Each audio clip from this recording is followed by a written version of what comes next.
So, some breaking news out of Indiana. The Indiana State Senate, which is controlled 40-10 by Republicans, just voted down a proposal that would have made the congressional map going from 7 Republican seats and 2 Democratic seats to 9 Republican seats and 0 Democratic seats. They just voted that map down. Now, here's why it's so interesting. Donald Trump and the people around Donald Trump spent money, spent time, spent energy pushing these Indiana Republican state senators to vote for this map. They made clear, Trump did as recently as Wednesday, that he would primary people. He would work to primary people who didn't vote for this. And yet it still failed, and it failed pretty overwhelmingly. So let's go through the numbers. And then I want to explain why I think it's important. So going into today, we had 16 Republicans who were definite announced public yeses, 14 Republicans who were announced no's, 10 who were undecided or hadn't announced a public position. Okay, the final vote was 31-19 against this map that the Republican State House had passed. What that means is that of the 10 undecided Republican senators, seven of them voted against the new map, while only 3 voted for it. And if you do all the math there, 21 Republican senators voted against this map, 19 voted for it, which is pretty striking, given that Donald Trump was very clear that he wanted this map passed, that anyone who didn't pass this map was voting against him, and that they would be primaried. All right, so I want to get into where we go from here and why Indiana is kind of an interesting place. Right before I do that, I just want to tell you one thing, 2 things about why you should subscribe. It's just 2 words, and I'll just leave it at this: independent and authentic. That's it. Okay. Let's talk about Indiana. So this is actually the second time Donald Trump and some Republicans in Indiana have tried to change this map this year. Earlier this year, Republicans in the state Senate voted to recess the chamber rather than vote on a map. The Trump and his team tried again. It passed the state house. It had the backing of the governor and the lieutenant governor, and it went to this Indiana State Senate, where again they have a 40-10 supermajority. They just needed 25 people to vote for it. So out of their 40, they needed 25. They didn't get it. They didn't actually even come all that close. Why?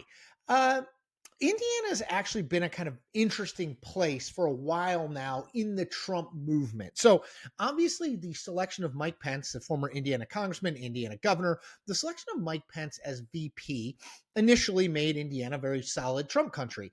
But Pence obviously has fallen out with Trump, most notably over the January 6th in 2021, and not refusing to affirm the Electoral College vote, which Pence did exactly what he should do, what he's constitutionally required to do.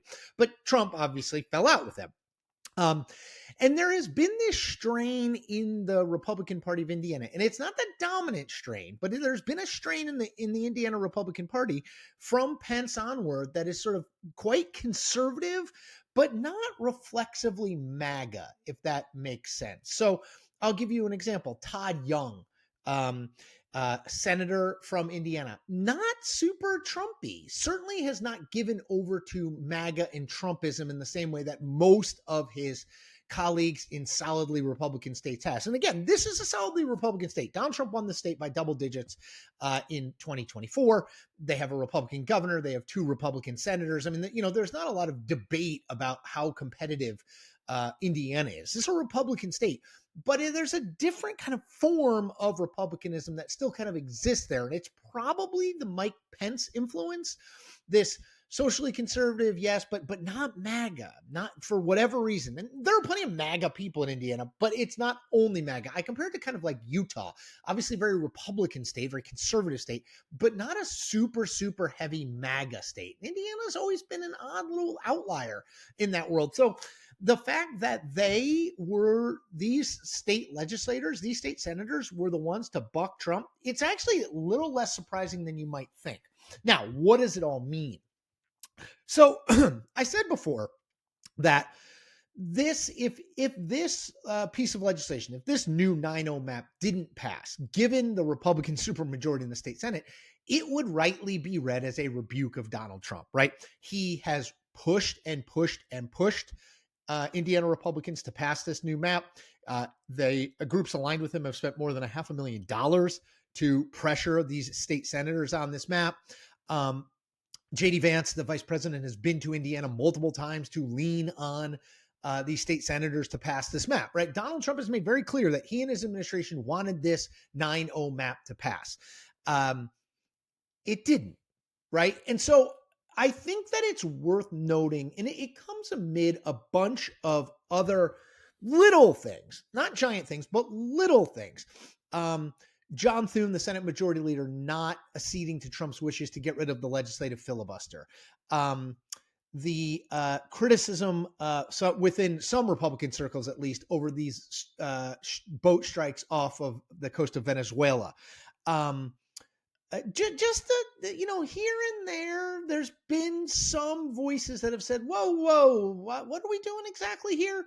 And this now fits in. This is now a data point that I think suggests that there is at least some strain in the Republican Party who is looking beyond Donald Trump.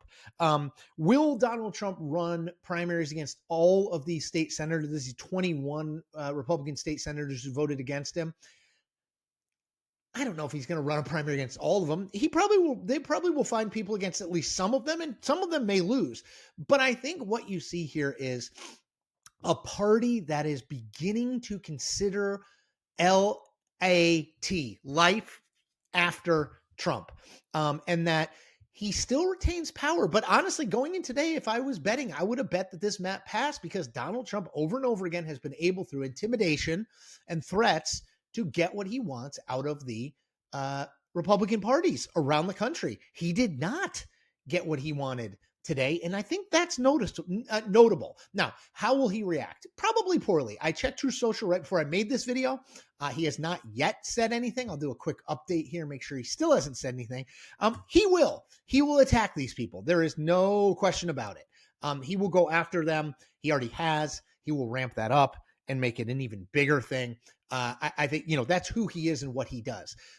And some of them may lose primaries, but the fact that they stood up to him, knowing that this is quite clearly what he wanted and that he was promising payback and retribution if they didn't give him what he wanted, and they still did it, I think is an important note. It's an important moment. I think we have to pause here and say, everyone says that the Republican Party is totally rolled over to Donald Trump. I think that's broadly been true for the last decade.